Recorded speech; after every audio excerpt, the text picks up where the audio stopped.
सो सतगुर माहे समाना।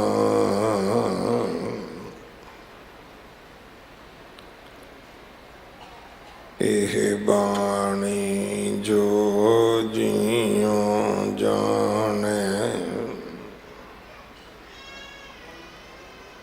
इस अंतर रवे हर नामा। बाणी गुरु गुरु है बाणी,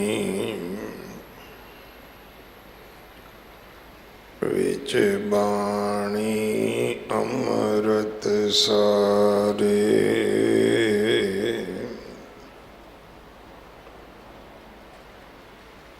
गुर बाणी कहे सेवक जन मान,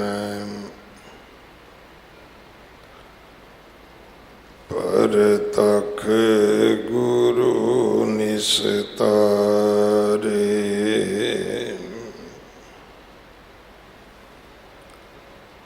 बाणी बिरलो विचार सी, जे को गुरमुख होए।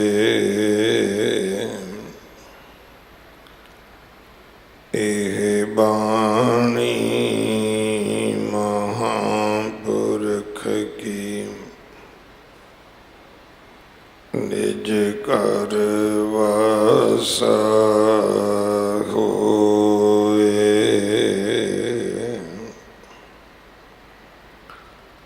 गौड़ी ग्वारेरी महला पंजवा। सुन हर कथा उतारी मैल,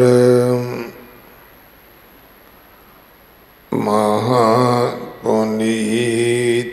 भये सुख सैल।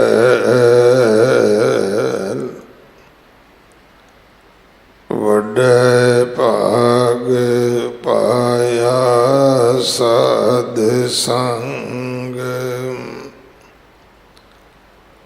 पार ब्रह्म स्यों लागो रंग।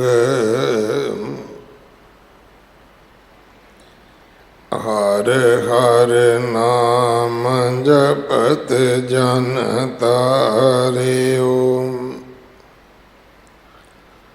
अगन सागर गुर पार उतारियो। रहाओ कर कीर्तन मन शीतल भये, जन्म जन्म के किल विख गए। सर्ब निदान पेखे मन माहे, अब ढूंढन काहे को जाहे। प्रभ अपने जब भय दयाल, पूरन होई सेवक काल। बंधन काट किए अपने दास, सिमर सिमर सिमर गुणतास। एको मन एको सब ठाए, पूरन पूर रहयो सब जाए। ਗੁਰਪੂਰੈ ਸਭ ਭਰਮ ਚੁਕਾਇਆ। ਹਰ ਸਿਮਰਤ ਨਾਨਕ ਸੁਖ ਪਾਇਆ। ਗੁਰਪੂਰੈ ਸਭ ਭਰਮ ਚੁਕਾਇਆ।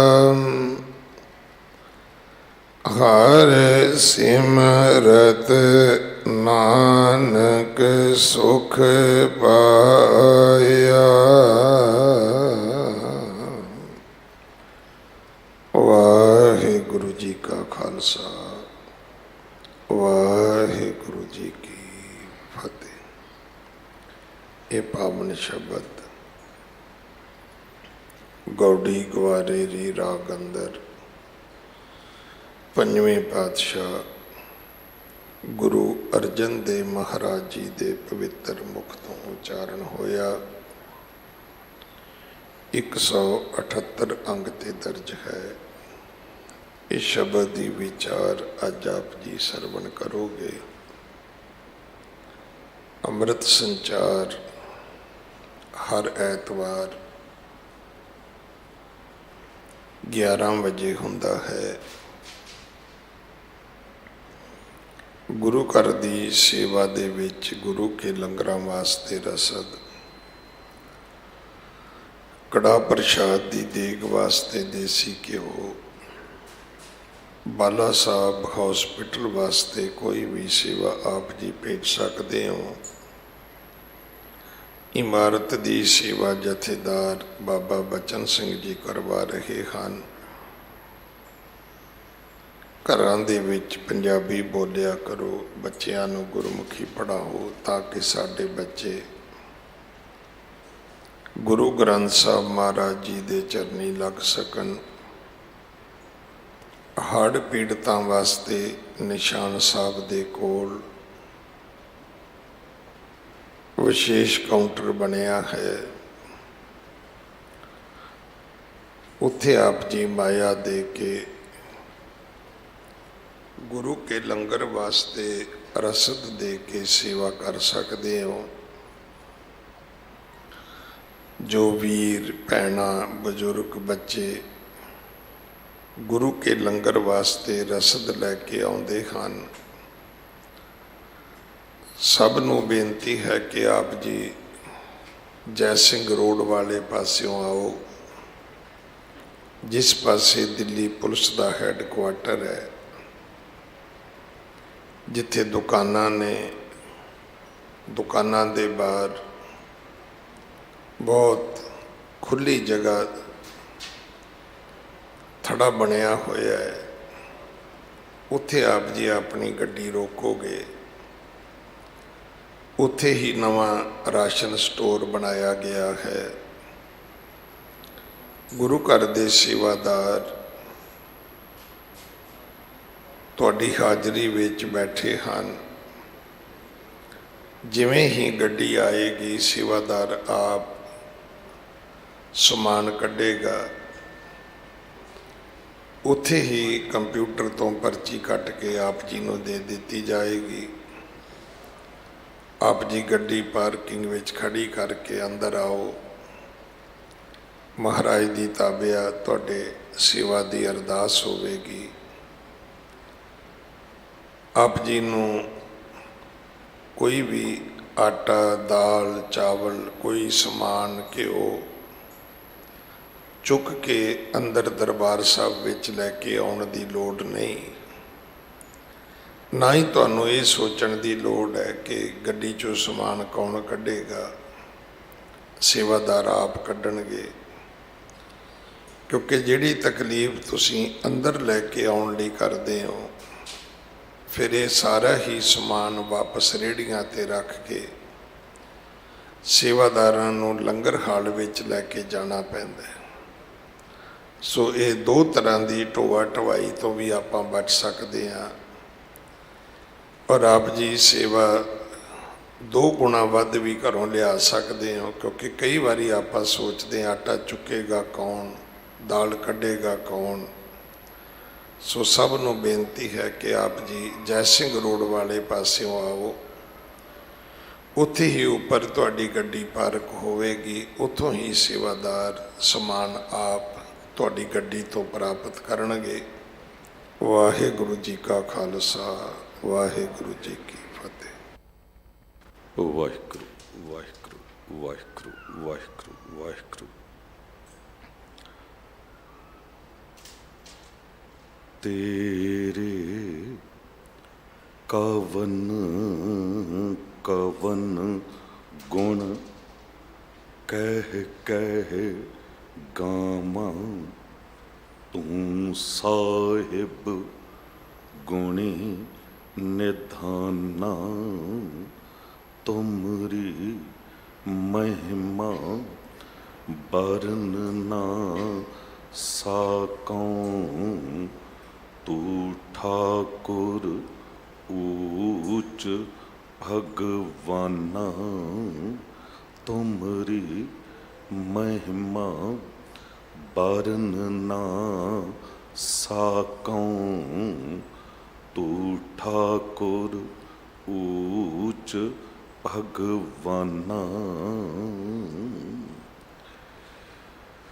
ਸ਼ਬਦਾਵਤਾਰ ਬਾਣੀ ਦੇ ਬੋਹਿਤ, ਜੁਗੋਹ ਜੁਗ ਅਟਲ, परम सम्मान योग, परम सत्कार योग, चवर छतर तख्त के मालिक, साहिबे कबाल, साहिबे बरकत, साहिबे कमाल, मुर्शदे कामल, कामले रहबर, रोशने चिराग नूरे नज़र, ज्ञान दे सागर, समूची मनुखता दे सांझा आत्मक भंडार, साहिब गुरु ग्रंथ साहिब जी दी पावन हजूरी तो ਪੀਰਾਂ ਦੇ ਪੀਰ, ਬਾਬਿਆਂ ਦੇ ਬਾਬੇ, ਜੋਗੀਆਂ ਦੇ ਜੋਗੀ, ਨਾਥਾਂ ਦੇ ਨਾਥ, ਰਹਿਬਰਾਂ ਦੇ ਰਹਿਬਰ, ਗੁਰੂਆਂ ਦੇ ਗੁਰੂ, ਅਠਵੇਂ ਪਾਤਸ਼ਾਹ ਅਸ਼ਟਮ ਬਲਬੀਰਾ, ਬਾਲਾ ਪ੍ਰੀਤਮ ਸਾਹਿਬ ਗੁਰੂ ਹਰਿਕ੍ਰਿਸ਼ਨ ਸਾਹਿਬ ਜੀ ਦਾ ਦੇ ਪਾਵਨ ਪਵਿੱਤਰ ਇਤਿਹਾਸਕ ਅਸਥਾਨ ਗੁਰਦੁਆਰਾ ਬੰਗਲਾ ਸਾਹਿਬ ਤੋਂ ਗੁਰੂ ਕੀ ਕਥਾ ਸੁਣ ਰਹੀ ਸਨਮਾਨਯੋਗ ਸਾਧ ਸੰਗਤ ਜੀਓ, ਗੁਰੂ ਕੀ ਬਖਸ਼ੀ ਫਤਿਹ ਬੁਲਾਓ। ਵਾਹਿਗੁਰੂ ਜੀ ਕਾ ਖਾਲਸਾ, ਵਾਹਿਗੁਰੂ ਜੀ ਕੀ ਫਤਿਹ। ਜਦ ਅਸੀਂ ਕਹਿੰਦੇ ਹਾਂ ਫਤਿਹ ਪ੍ਰਵਾਨ ਕਰੋ, ਤੇ ਇਸ ਤਰ੍ਹਾਂ ਲੱਗਦਾ ਵੀ ਸਾਹਮਣੇ ਵਾਲਿਆਂ ਨੂੰ ਮੈਂ ਕਹਿ ਰਿਹਾ ਵੀ ਮੇਰੀ ਫਤਿਹ ਪ੍ਰਵਾਨ ਕਰ ਲਓ। ਪਰ ਜਦ ਆਪਾਂ ਕਹਿੰਦੇ ਹਾਂ ਫਤਿਹ ਬੁਲਾਓ, ਤੇ ਇਸ ਦਾ ਮਤਲਬ ਸਾਰਿਆਂ ਨੇ ਰਲ ਕੇ ਗੁਰੂ ਕੀ ਬਖਸ਼ੀ ਫਤਿਹ ਬੁਲਾਉਣੀ ਹੈ।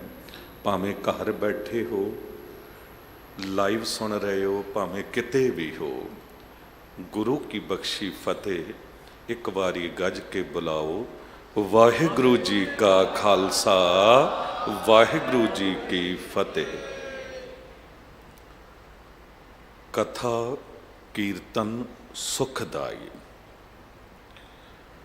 ਕਥਾ ਵੀ ਸੁਖ ਦਿੰਦੀ ਹੈ, ਕੀਰਤਨ ਵੀ ਸੁਖ ਦਿੰਦਾ ਹੈ। ਆ ਸਤਿਗੁਰੂ ਜੀ ਨੇ ਜੋ ਬਚਨ ਕੀਤਾ ਹੈ, ਗੌੜੀ ਗਵਾਰੇਰੀ ਰਾਗ ਦੇ ਚ ਮਹਲਾ ਪੰਜਵਾਂ, ਗੁਰੂ ਅਰਜਨ ਦੇਵ ਸਾਹਿਬ ਜੀ ਕਹਿੰਦੇ, ਸੁਣ ਹਰ ਕਥਾ ਉਤਾਰੀ ਮੈਲ। ਮੈਲ ਇੱਕ ਤੇ ਤਨ ਦੀ ਮੈਲ ਹੁੰਦੀ ਹੈ, ਉਹ ਬਾਹਰ ਦੇ ਸਾਬਣ ਪਾਣੀ ਨਾਲ ਉਤਾਰੀ ਜਾ ਸਕਦੀ। ਇੱਕ ਅੰਦਰ ਦੀ ਵਿਕਾਰਾਂ ਰੂਪੀ ਮੈਲ ਹੈ, ਉਹਨੂੰ ਕਿਸ ਤਰ੍ਹਾਂ ਉਤਾਰੀਏ? ਸਾਹਿਬ ਕਹਿੰਦੇ, ਮੈਂ ਤੇ ਕਥਾ ਸੁਣ ਕੇ ਇਹ ਅੰਦਰ ਦੀ ਸਾਰੀ ਮੈਲ ਉਤਾਰ ਦਿੱਤੀ ਹੈ। ਇਹ ਕਥਾ ਤੋਂ ਮਿਲਦਾ ਕਿਹੜਾ ਸਾਬਣ ਹੈ? ਭਰੀਐ ਮਤ ਪਾਪਾਂ ਕੈ ਸੰਗ, ਉਹ ਧੋਪੈ ਨਾਮੈ ਕੈ ਰੰਗ। ਕਥਾ ਕੀ ਹੈ?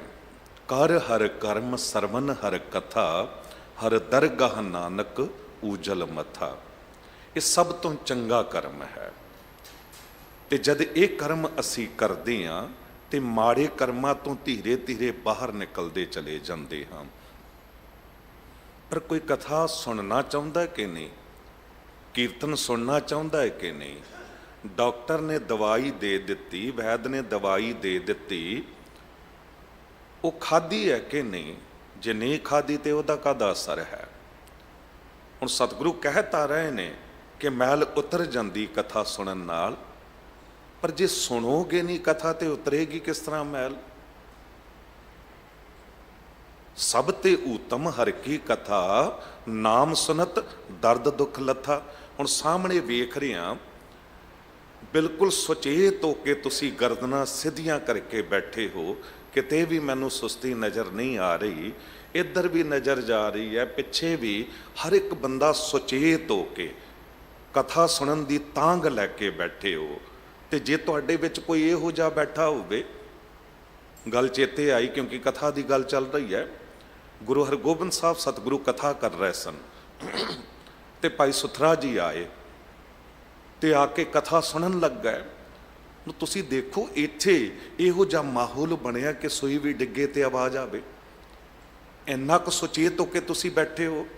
ਤੇ ਜਿੱਥੇ ਗੁਰੂ ਸਾਹਿਬ, ਗੁਰੂ ਹਰਗੋਬਿੰਦ ਸਾਹਿਬ ਆਪ ਕਥਾ ਕਰ ਰਹੇ ਹੋਣ, ਉੱਥੇ ਕਿਹੋ ਜਿਹਾ ਮਾਹੌਲ ਹੋਵੇਗਾ।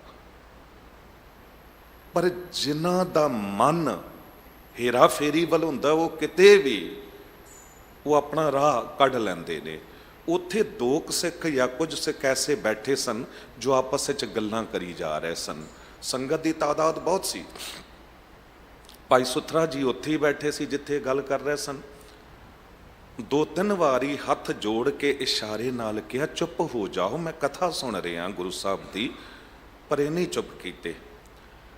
ਤੇ ਭਾਈ ਸੁਥਰਾ ਜੀ ਉੱਠੇ ਤੇ ਕੰਨ 'ਚ ਕੁਝ ਬਚਨ ਬੋਲ ਕੇ ਉੱਥੋਂ ਦੌੜ ਗਏ, ਚਲੇ ਗਏ। ਜਦ ਚਲੇ ਗਏ ਤੇ 8-9 ਦਿਨ ਵਾਪਸ ਆਏ ਨਹੀਂ, ਬਾਹਰ ਸੇਵਾਵਾਂ 'ਚ ਲੱਗੇ ਰਹੇ। ਜਿਉਂ ਹੀ ਅੰਦਰ ਆਏ 9 ਦਿਨ ਬਾਅਦ ਤੇ ਭਾਈ ਸੁਥਰਾ ਜੀ ਨੂੰ ਇਹਨਾਂ ਸਿੱਖਾਂ ਨੇ ਫੜ ਲਿਆ, ਹੱਥ ਪੰਨ ਮੁਸ਼ਕਾਂ ਬੰਨ੍ਹ ਕੇ ਹੱਥ ਪੈਰ, ਤੇ ਗੁਰੂ ਸਾਹਿਬ ਦੇ ਸਾਹਮਣੇ ਪੇਸ਼ ਕਰ ਦਿੱਤਾ। ਸਤਿਗੁਰੂ ਨੇ ਕਿਹਾ ਵੀ ਸੁਥਰੇ ਨੂੰ ਕਿਉਂ ਬੰਨ੍ਹਿਆ ਹੈ? ਤੇ ਉਹ ਕਹਿਣ ਲੱਗੇ ਕਿ ਸਤਿਗੁਰੂ, ਇਹਨੂੰ ਤੁਸੀਂ ਸੁਥਰਾ ਕਹਿੰਦੇ ਹੋ, ਰਿਹਾ ਕੋਥਰੇ ਦਾ ਕੋਥਰਾ।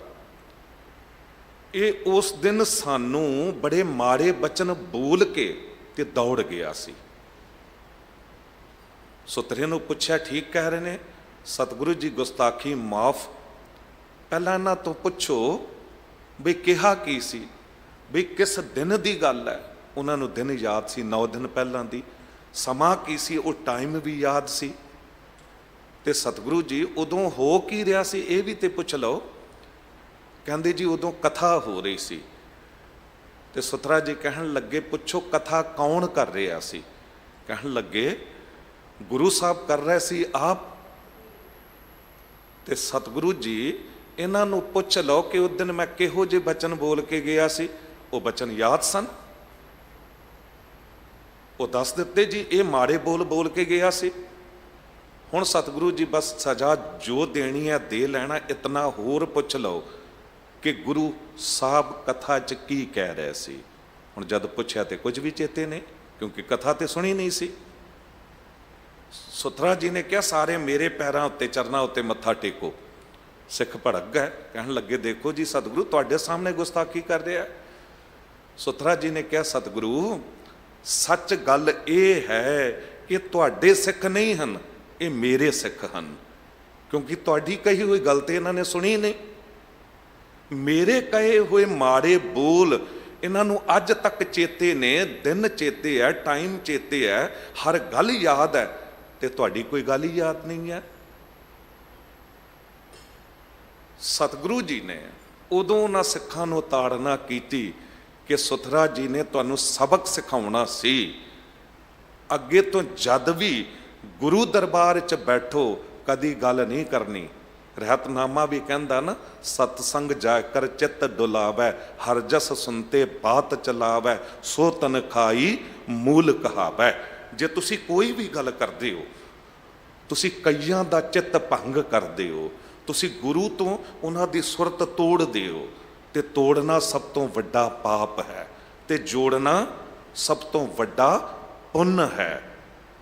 ਜੇ ਤੁਸੀਂ ਗੱਲਾਂ ਰਿਪੀਟ ਕਰ ਕਰਕੇ ਦੁਹਰਾ ਕੇ ਵੀ ਕਥਾ ਦਾ ਟਾਈਮ ਖਰਾਬ ਕਰੋਗੇ, ਤੇ ਸੋਚੋ ਕਿ ਤੁਸੀਂ ਬਹੁਤ ਕੁਝ ਕਿਸੇ ਦਾ, ਜੋ ਗੁਰੂ ਦੀ ਗੱਲ ਨੂੰ ਹੋਰ ਪਾਸੇ ਸੁਣਨ ਦਾ ਟਾਈਮ ਜਿਹੜਾ ਹੈ ਉਹ ਗਵਾ ਰਹੇ ਹੋ। ਹਮੇਸ਼ਾ ਗੁਰੂ ਦਰਬਾਰ 'ਚ ਬੈਠੋ, ਆਪਣੀ ਗੱਲ ਕਦੀ ਵੀ ਨਹੀਂ ਕਰਨੀ, ਕਥਾ ਸੁਣਨੀ ਹੈ। ਤੇ ਜਦ ਕਥਾ ਸੁਣਨੀ ਹੈ ਤੇ ਹੋਵੇਗਾ ਕਿ ਸੁਣ ਹਰ ਕਥਾ ਉਤਾਰੀ ਮੈਲ, ਅੰਦਰੋਂ ਮੈਲ ਉਤਰੇਗੀ, ਕਿਉਂਕਿ ਗੁਰੂ ਕੋਲੋਂ ਬਰਕਤ ਹੈ। ਹੋਵੈ ਸਿਫਤ ਖਸਮ ਦੀ ਨੂਰ ਅਰਸ਼ੋਂ ਕੁਰਸੋਂ ਚੱਟੀ ਹੈ। ਨਾਲ ਨਾਲ ਸਮਝ ਲੈਣਾ, ਹੁਣ ਤੁਹਾਡੇ ਸੀਸ ਉੱਤੇ ਕੀ ਵਰਸ ਰਿਹਾ ਹੈ, ਕੀ ਝਟਿਆ ਜਾ ਰਿਹਾ ਹੈ। ਝਿਮ ਝਿਮ ਵਰਸੈ ਅੰਮ੍ਰਿਤ ਧਾਰਾ, ਮਨ ਪੀਵੈ ਸੁਨ ਸ਼ਬਦ ਵਿਸਿਆ ਵਿਚਾਰਾ। ਇਹ ਅੰਮ੍ਰਿਤ ਵਰਸ ਰਿਹਾ ਜੋ ਸੱਤਾ ਜੀ ਬਲਵੰਡ ਜੀ ਨੇ ਗੁਰੂ ਅੰਗਦ ਦੇਵ ਸਾਹਿਬ ਜੀ ਬਾਰੇ ਬਚਨ ਕਿਹਾ, ਹੋਵੈ ਸਿਫਤ ਖਸਮ ਦੀ ਨੂਰ ਅਰਸ਼ੋਂ ਕੁਰਸੋਂ ਚੱਟੀ ਹੈ। ਕਹਿੰਦੇ ਗੁਰੂ ਅੰਗਦ ਦੇਵ ਸਾਹਿਬ ਸਤਿਗੁਰੂ, ਜਦ ਤੁਸੀਂ ਦਰਬਾਰ ਵਿੱਚ ਸੱਜ ਬੈਠਦੇ ਹੋ ਨਾ, ਤੇ ਤੁਹਾਡੇ ਦਰਬਾਰ ਦੇ ਵਿੱਚ ਸਿਫਤੋ ਸਲਾਘਾ ਹੁੰਦੀ, ਵਾਹਿਗੁਰੂ ਦੀ ਕੀਰਤਨ ਕਥਾ ਹੁੰਦੀ ਹੈ, ਤੇ ਉਦੋਂ ਪਤਾ ਹੈ ਕੀ ਹੁੰਦਾ ਹੈ, ਉਸ ਸੱਚੀ ਦਰਗਾਹ ਤੋਂ ਇੱਕ ਅੰਮ੍ਰਿਤ ਵਰਸਦਾ ਹੈ, ਇੱਕ ਨੂਰ ਝੱਟਿਆ ਜਾਂਦਾ ਹੈ, ਉਹ ਤੁਹਾਡੀ ਨਿਗਾਹ ਵਿੱਚ ਆ ਜਾਂਦਾ ਹੈ। ਤੇ ਉਸ ਅੰਮ੍ਰਿਤ ਨਜ਼ਰ ਨਾਲ ਜਿਸ ਨੂੰ ਤੁਸੀਂ ਨਿਗਾਹ ਭਰ ਕੇ ਵੇਖਦੇ ਹੋ, ਤੁਧ ਡਿੱਠੇ ਸੱਚੇ ਪਾਤਸ਼ਾਹ ਮਲ ਜਨਮ ਜਨਮ ਦੀ ਕੱਟੀ ਹੈ। ਜਨਮਾਂ ਜਨਮਾਂਤਰਾਂ ਦੀ ਪਾਪਾਂ ਦੀ ਮੈਲ ਕੱਟੀ ਜਾਂਦੀ। ਇੱਕ ਜਨਮ ਦੀ ਕਿਤੇ ਲਈ ਫਿਰਦੇ ਆ, ਇੱਕ ਜਨਮ ਦੇ ਕਿਤੇ ਮਾੜੇ ਕਰਮ ਨੇ। ਕੋਟ ਜਨਮ ਕੇ ਕਿਲ ਵਿਖਨਾਸੇ, ਕਰੋੜਾਂ ਜਨਮ ਕਹਿ ਦਿੱਤੇ। ਕਈ ਜਨਮ ਭੈ ਕੀਟ ਪਤੰਗਾ, ਕਈ ਜਨਮ ਗਜਮੀਨ ਕੁਰੰਗਾ, ਕਿੰਨੇ ਜਨਮ। ਤੇ ਇਹਨਾਂ ਮਾੜੇ ਕਰਮਾਂ ਵਿੱਚੋਂ ਨਿਕਲਾਂਗੇ ਕਿਸ ਤਰ੍ਹਾਂ? ਭਾਵੇਂ ਇਸ ਜਨਮ ਦੇ ਹੋ ਰਹੇ ਨੇ, ਭਾਵੇਂ ਪਿਛਲੇ ਜਨਮ ਦੇ ਨੇ। ਇੱਕ ਗੱਲ ਚੇਤੇ ਆਈ, ਮਹਾਤਮਾ ਬੁੱਧ ਉੱਤੇ ਨਾ ਕੋਈ ਬੰਦਾ ਨਫ਼ਰਤ ਕਰਕੇ ਥੁੱਕ ਕੇ ਚਲਾ ਗਿਆ। ਜਦ ਥੁੱਕ ਕੇ ਚਲਾ ਗਿਆ ਤੇ ਦੂਰ ਗਿਆ ਤੇ ਉਹਨੂੰ ਅਹਿਸਾਸ ਹੋਇਆ ਆਪਣੀ ਗਲਤੀ ਦਾ। ਉਹ ਦੂਜੇ ਦਿਨ ਵਾਪਸ ਆਇਆ ਤੇ ਹੱਥ ਜੋੜ ਕੇ ਮਾਫੀ ਮੰਗਣ ਲੱਗਾ। ਮਹਾਤਮਾ ਬੁੱਧ ਨੇ ਕਿਹਾ, ਸੱਜਣਾ ਇਹ ਨਾ ਕਰ, ਹੁਣ ਗੱਲ ਮੁਕਾ, ਕਿਉਂਕਿ ਲੇਖਾ ਬਰਾਬਰ ਹੋ ਗਿਆ ਹੈ। ਮਹਾਤਮਾ ਬੁੱਧ ਵਰਗੀ ਸ਼ਖਸੀਅਤ ਕਹਿ ਰਹੀ ਹੈ ਕਿ ਲੇਖਾ ਬਰਾਬਰ ਹੋ ਗਿਆ ਹੈ, ਕਿਉਂਕਿ ਕਿਸੇ ਜਨਮ ਵਿੱਚ ਹੋ ਸਕਦਾ ਹੈ ਕਿ ਮੈਂ ਤੇਰੇ ਉੱਤੇ ਥੁੱਕਿਆ ਸੀ, ਅੱਜ ਤੂੰ ਉਹ ਕਰ ਦਿੱਤਾ ਤੇ ਉਹ ਕਰਮ ਮੇਰਾ ਜਿਹੜਾ ਮਾੜਾ ਕਰਮ ਖਤਮ ਹੋ ਗਿਆ। ਪਰ ਜੇ ਹੁਣ ਤੂੰ ਫਿਰ ਮਾਫੀ ਮੰਗੇਗਾ, ਫਿਰ ਗੱਲ ਅੱਗੇ ਤੋਰੇਗਾ, ਕਿਤੇ ਮੇਰੇ ਦਿਲ 'ਚ ਕੋਈ ਨਫ਼ਰਤ ਆਈ ਜਾਂ ਕੋਈ ਬੋਲ ਦਿੱਤਾ, ਫਿਰ ਮੇਰਾ ਇੱਕ ਕਰਮ ਹੋਰ ਮਾੜਾ ਹੋ ਜਾਵੇਗਾ। ਕਰਨਾ ਕੀ ਹੈ? ਜਿਤਨਾ ਬਚ ਸਕੀਏ ਮਾੜੇ ਬੋਲਣ ਤੋਂ, ਜਿਤਨਾ ਬਚ ਸਕੀਏ ਕਿਸੇ ਦਾ ਦਿਲ ਦੁਖਾਉਣ ਤੋਂ, ਉਤਨਾ ਬਚਣਾ ਚਾਹੀਦਾ ਹੈ। ਕਿਉਂਕਿ ਜਿੰਨਾ ਅਸੀਂ ਬੋਲ ਰਹੇ ਹਾਂ, ਭਾਵੇਂ ਪਤਨੀ ਨੂੰ ਬੋਲ ਰਹੇ ਹਾਂ, ਭਾਵੇਂ ਗੁਆਂਢੀ ਨੂੰ ਬੋਲ ਰਹੇ ਹਾਂ, ਪਤੀ ਨੂੰ ਬੋਲ ਰਹੇ ਹਾਂ, ਮਾਂ ਬਾਪ ਲਈ ਮਾੜੇ ਬੋਲ ਰਹੇ ਹਾਂ, ਸਮਝ ਲਓ ਅਸੀਂ ਕੁਝ ਨਾ ਕੁਝ ਇਕੱਠਾ ਕਰ ਰਹੇ ਹਾਂ। ਸਿਆਣਿਆਂ ਨੇ ਐਵੇਂ ਨਹੀਂ ਕਹਿ ਦਿੱਤਾ, ਪਹਿਲਾਂ ਤੋਲੋ ਫਿਰ ਬੋਲੋ, ਬੋਲਣ ਲੱਗਿਆ ਸੋਚੋ। ਇਤਨੀ ਮਿਠਾਸ ਲੈ ਆਓ ਆਪਣੀ ਆਵਾਜ਼ ਦੇ ਵਿੱਚ, ਆਪਣੇ ਬੋਲਾਂ ਦੇ ਵਿੱਚ, ਕਿ ਤੁਹਾਡੀ ਰਸਨਾ ਉੱਤੇ ਪ੍ਰਭੂ ਆ ਜਾਵੇ। ਪ੍ਰਭ ਜੀ ਬਸੈ ਸਾਧ ਕੀ ਰਸਨਾ। ਉਹ ਕਦ ਆਵੇਗਾ? ਜਦ ਮਿੱਠੇ ਬੋਲ ਬੋਲੋਗੇ, ਕਿਉਂਕਿ ਉਹਦੀ ਬੋਲੀ ਹੈ ਮਿੱਠੀ। ਮਿੱਠ ਬੋਲੜਾ ਜੀ ਹਰ ਸੱਜਣ ਸੁਆਮੀ ਮੋਰਾ, ਹੋਂ ਸੰਮਲ ਥਕੀ ਉਹ ਕਦੇ ਨਾ ਬੋਲੇ ਕੌਰਾ। ਕੌੜਾ ਬੋਲ ਨਾ ਜਾਣੈ ਪੂਰਨ ਭਗਵਾਨੇ, ਔਗੁਣ ਉਹ ਨਾ ਚਿਤਾਰੇ। ਉਹ ਐਸੀ ਮਹਾਨ ਸ਼ਖਸੀਅਤ ਹੈ। ਜੇ ਤੁਸੀਂ ਕਥਾ ਕਰਨੀ, ਕਥਾ ਸੁਣਨੀ ਆਰੰਭ ਕਰ ਦਿਓ, ਐਸਾ ਨਹੀਂ ਕਿ ਕਥਾ ਕਰਨ ਵਾਲਿਆਂ ਦਾ ਜੀਵਨ ਨਹੀਂ ਬਦਲਦਾ। ਕਿਤੇ ਨਾ ਕਿਤੇ ਤੂੰ ਜੋ ਬੋਲ ਰਿਹਾ ਏ, ਉਹ ਕੁਝ ਨਾ ਕੁਝ ਤੇ ਜੀਵਨ ਵਿੱਚ ਕਿਤੇ ਨਾ ਕਿਤੇ ਸਮਝ ਆ ਜਾਂਦੀ ਹੈ। ਕਿਤੇ ਨਾ ਕਿਤੇ ਬਾਣੇ ਦੀ ਲਾਜ ਰੱਖਣੀ ਪੈਂਦੀ ਹੈ। ਜੇ ਜੀਵਨ ਇਹ ਬਿਲਕੁਲ ਬਾਣੀ ਦੇ ਵਿੱਚ ਜੀ ਰਹੇ ਆ, ਕਦੀ ਨਫ਼ਰਤ ਨਾ ਕਰਿਓ ਕਿਸੇ ਗ੍ਰੰਥੀ ਸਿੰਘ, ਰਾਗੀ ਸਿੰਘ ਜਾਂ ਸੇਵਾਦਾਰਾਂ ਤੋਂ। ਕਾਰਨ ਕੀ ਹੈ? ਸਤਿਗੁਰੂ ਨੇ ਕਿਹਾ ਨਾ ਕਿ ਇਹ ਤੇ ਦਰਿਆ ਹੈ, ਇਹ ਸਮੁੰਦਰ ਹੈ ਬਾਣੀ ਦਾ, ਜਿਹੜਾ ਹਰ ਵੇਲੇ ਇਹਦੇ 'ਚ ਰਹਿ ਰਿਹਾ, ਸੁਣ ਰਿਹਾ ਹੈ। ਬੇਸ਼ੱਕ ਮਨ ਭਟਕ ਵੀ ਜਾਂਦਾ ਹੋਵੇਗਾ, ਕਿਤੇ ਹੋਰ ਵੀ ਚਲਾ ਜਾਂਦਾ ਹੋਵੇਗਾ, ਪਰ ਜੇ ਤੁਸੀਂ ਰੋਜ਼ ਹੀ ਉਸ ਸਰੋਵਰ ਦੇ ਵਿੱਚ ਭਾਵੇਂ ਮਨ ਕਰਕੇ ਨਹਾਓ ਜਾਂ ਘਰ ਦੇ ਬਾਥਰੂਮ ਵਿੱਚ ਤੁਸੀਂ ਪਾਣੀ ਨਾਲ ਨਹਾ ਰਹੇ ਹੋ, ਭਾਵੇਂ ਮਨ ਨਾਲ ਨਹਾਓ, ਭਾਵੇਂ ਤੁਹਾਡਾ ਮਨ ਨਾ ਹੋਵੇ ਉੱਥੇ, ਫਿਰ ਵੀ ਮੈਲ ਤਾਂ ਉਤਰੇਗੀ ਨਾ ਸਰੀਰ ਦੀ। ਬਿਲਕੁਲ ਇਉਂ ਜੇ ਤੁਸੀਂ ਬਾਣੀ ਨਾਲ ਨਹਾ ਰਹੇ ਹੋ, ਤੁਹਾਡੇ ਅੰਦਰ ਬਾਣੀ ਉਤਰ ਰਹੀ ਹੈ, ਜਿੰਨੀ ਦੇਰ ਉਤਰੇ ਉਨਾ ਹੀ ਉਹ ਸੁੱਖ ਦੇ ਜਾਂਦੀ। ਕੋਮਲ ਬਾਣੀ ਸਭ ਕੋ ਸੰਤੋਖ ਹੈ, ਉਹ ਅੰਦਰ ਨੂੰ ਧੋ ਜਾਂਦੀ ਹੈ। ਪਾਣੀ ਬਾਹਰ ਦੀ ਮੈਲ ਧੋਂਦਾ ਹੈ, ਬਾਣੀ ਅੰਦਰ ਦੀ ਮੈਲ ਧੋਂਦੀ ਹੈ। ਹਾਂ, ਐਸਾ ਨਹੀਂ ਕਿ ਇਹੀ ਸੋਚ ਲਓ ਜੀ ਮਨ ਜਿੱਥੇ ਮਰਜ਼ੀ ਭਟਕਦਾ ਰਵੇ ਤੇ ਅਸੀਂ ਗੁਰਦੁਆਰੇ ਬੈਠੇ ਰਹੀਏ। ਨਹੀਂ, ਫਿਰ ਤੇ ਤੁਸੀਂ ਮਨ ਦੇ ਗੁਲਾਮ ਹੋ, ਫਿਰ ਅਸੀਂ ਮਨ ਦੇ ਗੁਲਾਮ ਆ। ਮਨ ਜੋ ਚਾਹਵੇ ਉਹੀ ਸਾਡੇ ਤੋਂ ਕਰਵਾ ਰਿਹਾ ਹੈ। ਨਹੀਂ, ਮਨ ਸਾਡਾ ਗੁਲਾਮ ਹੋਵੇ। ਇਹ ਕਾਹਦੇ ਨਾਲ ਹੋਵੇਗਾ? ਜਿਉਂ-ਜਿਉਂ ਕਥਾ ਸੁਣਾਂਗੇ ਤਿਉਂ-ਤਿਉਂ ਇਹ ਟਿਕਦਾ ਚਲਾ ਜਾਵੇਗਾ। ਹੁਣ ਕੁਛ ਗੱਲ ਚੇਤੇ ਆਉਂਦੀ ਹੈ ਤੇ ਦੇ ਜਾਂਦੀ ਹੈ ਕੁਝ ਨਾ ਕੁਝ। ਮਸਕੀਨ ਜੀ ਕਹਿੰਦੇ ਹੁੰਦੇ ਸਨ ਕਿ ਬਈ ਕਿਹਾ ਜਾਂਦਾ ਮਨ ਨੂੰ ਇਕਾਗਰ ਕਰਕੇ ਗੁਰਦੁਆਰੇ ਜਾਓ, ਮਨ ਨੂੰ ਇਕਾਗਰ ਕਰਕੇ ਕਥਾ ਸੁਣੋ, ਮਨ ਨੂੰ ਇਕਾਗਰ ਕਰਕੇ ਕੀਰਤਨ ਸੁਣੋ, ਮਨ ਨੂੰ ਇਕਾਗਰ ਕਰਕੇ ਨਿਤਨੇਮ ਕਰੋ। ਮਨ ਤੇ ਜ਼ਿੰਦਗੀ ਭਰ ਇਕਾਗਰ ਨਹੀਂ ਹੋਣਾ। ਇਸ ਦਾ ਮਤਲਬ ਕਥਾ ਨਾ ਸੁਣੋ, ਕੀਰਤਨ ਨਾ ਸੁਣੋ, ਗੁਰਦੁਆਰੇ ਨਾ ਜਾਓ, ਨਿਤਨੇਮ ਨਾ ਕਰੋ। ਉਹ ਕਹਿੰਦੇ ਨਹੀਂ, ਕੀਰਤਨ ਕਥਾ ਸੁਣੋ ਤਾਂ ਕਿ ਮਨ ਇਕਾਗਰ ਹੋਵੇ, ਇਹਨੂੰ ਆਦਤ ਪਵੇ। ਬੱਚਾ ਪੜ੍ਹਨ ਜਾਂਦਾ ਹੈ, ਛੋਟਾ ਬੱਚਾ ਜਿਸ ਨੇ ਪਹਿਲੀ ਵਾਰੀ ਸਕੂਲ ਜਾਣਾ ਸ਼ੁਰੂ ਕੀਤਾ, ਉਹਦਾ ਮਨ ਕਿਤੇ ਟਿਕਦਾ ਪੜ੍ਹਾਈ ਵਿੱਚ? ਪਰ ਜਿਉਂ-ਜਿਉਂ ਉਹਦੇ ਨਾਲ ਯਤਨ ਕੀਤੇ ਜਾਂਦੇ ਨੇ, ਕਲਾਸ ਟੀਚਰ, ਪ੍ਰਿੰਸੀਪਲ, ਘਰ ਦੇ ਜੀ, ਮਾਂ-ਬਾਪ ਜਦ ਲੱਗਦੇ ਨੇ, ਇੱਕ ਦਿਨ ਆ ਜਾਂਦਾ ਕਿ ਬੱਚੇ ਦਾ ਮਨ ਟਿਕਣਾ ਆਰੰਭ ਹੋ ਜਾਂਦਾ ਹੈ। ਸਾਹਿਬ ਅੱਜ ਕੀ ਕਹਿ ਰਹੇ ਨੇ?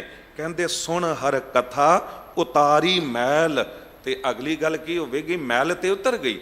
ਅਗਲੀ ਗੱਲ ਕੀ ਹੈ? ਸਾਹਿਬ ਕਹਿੰਦੇ ਮਹਾ ਪੁਨੀਤ ਭਏ ਸੁਖ ਸੈਲ। ਕਥਾ ਸੁਣ ਰਹੇ ਹੋ, ਮਿਲਦਾ ਕੀ ਹੈ ਕਥਾ ਨਾਲ?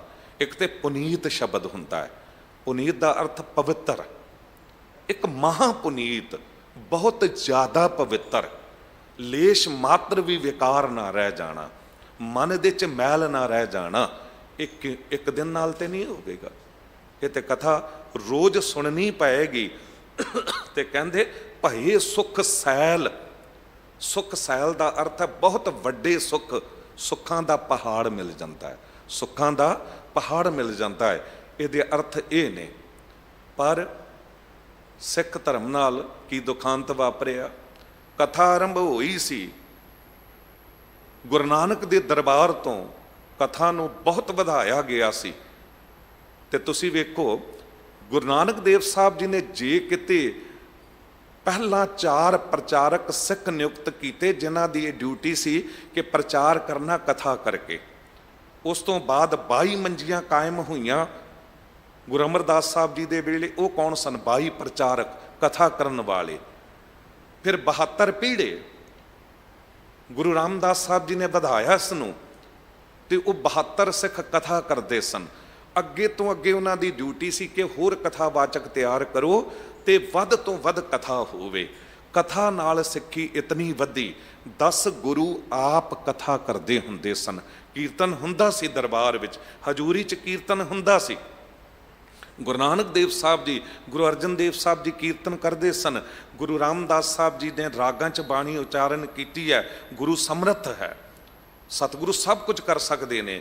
ਕੀਰਤਨ ਕਰਦੇ ਸਨ, ਪਰ ਅਕਸਰ ਜੇ ਕਿਸੇ ਦਿਨ ਕੀਰਤਨ ਨਾ ਵੀ ਕਰਨ, ਗੁਰੂ ਕੇ ਕੀਰਤਨੀਏ ਕੀਰਤਨ ਕਰ ਲੈਣ, ਸੱਤਾ ਜੀ, ਬਲਵੰਤ ਜੀ ਜਾਂ ਹੋਰ, ਪਰ ਕਥਾ ਰੋਜ਼ ਗੁਰੂ ਕਰਦੇ ਸਨ ਤੇ ਸਿੱਖੀ ਇਤਨੀ ਵਧੀ। ਤੁਸੀਂ ਥੋੜਾ ਪਿੱਛੇ ਚਲੇ ਜਾਓ, ਕੋਈ 25-30 ਸਾਲ 40 ਸਾਲ ਪਹਿਲਾਂ ਹਰ ਸਿੰਘ ਸਭਾ ਗੁਰਦੁਆਰੇ ਦੇ ਵਿੱਚ ਰਾਤ ਨੂੰ ਕਥਾ ਹੁੰਦੀ ਸੀ। ਪਿੰਡਾਂ ਦੇ ਵਿੱਚ ਜੇ ਗੁਰੂ ਨਾਨਕ ਦੇਵ ਸਾਹਿਬ ਜੀ ਦਾ ਗੁਰਪੁਰਬ ਆ ਰਿਹਾ ਹੈ ਤੇ ਜਨਮ ਸਾਖੀ ਦੀ ਕਥਾ ਮਹੀਨਾ ਪਹਿਲਾਂ ਆਰੰਭ ਹੋ ਜਾਂਦੀ ਸੀ। ਕਥਾ ਨਾਲ ਇੱਕ ਤਬਦੀਲੀ ਆਉਂਦੀ ਹੈ। ਪਰ ਸਹਿਜੇ ਸਹਿਜੇ ਅਸੀਂ ਕਥਾ ਛੱਡਦੇ ਚਲੇ ਗਏ।